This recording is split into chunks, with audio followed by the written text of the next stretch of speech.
যুঁজ এখন হ'ব, যুঁজখন সাংঘাতিক হ'ব। যুদ্ধ সাংঘাতিক একে উদ্যমেৰে বিজেপি নেতাই কৈছে যুঁজ হ'ব, খেলা হ'ব। যুঁজখন এবাৰ হ'ব, এবাৰ খেলা হ'ব। সামগুৰি ৰকিবুল হুছেইনৰ দুৰ্গ। এই দুৰ্গ দখল কৰা ইমান সহজ নহয়। তথাপি সৰ্বশক্তিৰে সামগুৰি দখলৰ বাবে যুঁজত নামিবলৈ ওলাইছে ভাৰতীয় জনতা পাৰ্টি। দলটোৱে এই যুঁজত নমাবলৈ ওলাইছে দলটোৰ একালৰ যুৱ মৰ্চাৰ ৰাজ্যিক সভাপতি, বৰ্তমানৰ ৰাজ্যিক সাধাৰণ সম্পাদক দীপ্লু ৰঞ্জন শৰ্মাক। পিছে দীপ্লু ৰঞ্জন শৰ্মাক যুঁজত নমোৱাৰ কথা শুনি ধুবুৰীৰ নৱনিৰ্বাচিত সাংসদ ৰকিবুল হুছেইনে মুখ্যমন্ত্ৰীৰ বক্তব্য এটাৰ আঁত ধৰিয়েই কৈছে ষড়যন্ত্ৰ কৰি হাৰিবলৈকে যুঁজত নমাইছে দীপ্লুক। মুখ্যমন্ত্ৰী ডাঙৰীয়া কাৰোবাক হাৰিবৰ কাৰণে দিছে নেকি? তেওঁতো কৈছিল হাৰিব বুলি। মইতো কোৱা নাই। মই কৈছোঁ যে তেওঁলোকৰ চৰকাৰ আছে, তেওঁলোকে বা কি কৰে। তেওঁলোকে কৈছে সামগুৰিত আমি হাৰিম। তে মই আৰু কি ক'বলগীয়া আছে? কোৱা নাই জানো? সমষ্টিটোত কংগ্ৰেছৰ প্ৰাৰ্থী হ'ব বুলি বহুলভাৱে চৰ্চিত ৰকিবুল হুছেইনৰ পুত্ৰ তানজিল হুছেইনেও কৈছে ৰাইজে ভোট দিব, ৰাইজ কংগ্ৰেছৰ লগত আছে। সব পাৰ্টি নিজৰ কথা থাকে। মই বিজেপি কথা নাজানো।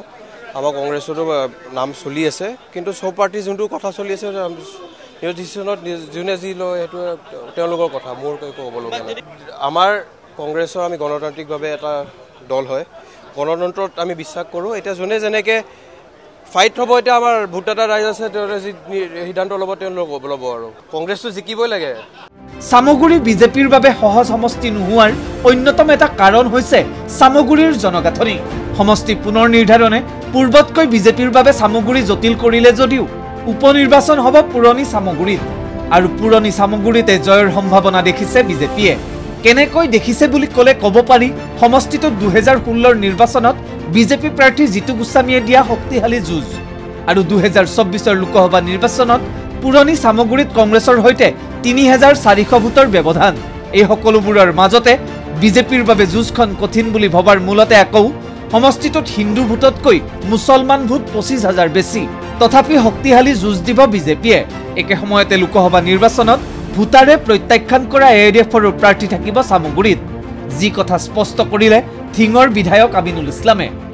ভাল প্ৰাৰ্থী বিচাৰিছে, সৎ আৰু নিকা নতুন মুখ এজন বিচাৰিছে, যাতে ৰাইজৰ আস্থাভাজন হয় আৰু যিজন সকলো ফালৰ পৰা জনপ্ৰিয় হয় তেনে এজন প্ৰাৰ্থী বিচাৰিছে। আৰু আমাৰ কৰ্মীসকল কিন্তু নিশ্চিত যে এজন ভাল নতুন মুখ যদি সৎ এজন মানুহ আমি বিচাৰি উলিয়াব পাৰোঁ তেনেহ'লে আমি ইয়াত জিকিম। সকলো দিশ চোৱাৰ পাছত এটা কথাই ক'ব পাৰি যে সামগুৰিত মুছলমানৰ ভোট বিভাজনেহে জয়ী কৰাব পাৰিব বিজেপিক। লোকসভা নিৰ্বাচনত কৰিমগঞ্জত যিদৰে বহুকেইগৰাকী সংখ্যালঘু লোকে নিৰ্দলীয় হিচাপে প্ৰাৰ্থিত্ব আগবঢ়াই সংখ্যালঘুৰ ভোটৰ বিভাজন কৰিছিল, সেইদৰে সামগুৰিৰ নিৰ্বাচনতো পৰিস্থিতি একে হোৱাৰ সম্ভাৱনাই এতিয়া বেছি। আৰু হয়তো এনে এক বিশ্বাসেৰে জিতু গোস্বামীয়ে কৈছে সামগুৰিত হ'ব তয়াময়া যুঁজ। সমষ্টি কংগ্ৰেছৰ সমষ্টি আছিলে। আজি ইমান দিন ধৰি কংগ্ৰেছৰ দুৰ্গ, এইটো কংগ্ৰেছৰ সমষ্টি নহয় জানো? কংগ্ৰেছৰ ইয়াৰ বিধায়ক আছিলে, কংগ্ৰেছৰ বিধায়ক আছিলে।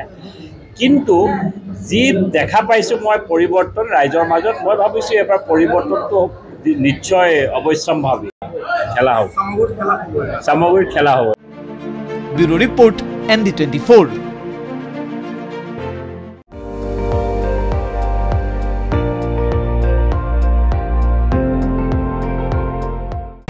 আপুনি চাই আছে ND24, সৰ্বশ্ৰেষ্ঠ নহয় সৰ্বোত্তমৰ দৌৰ।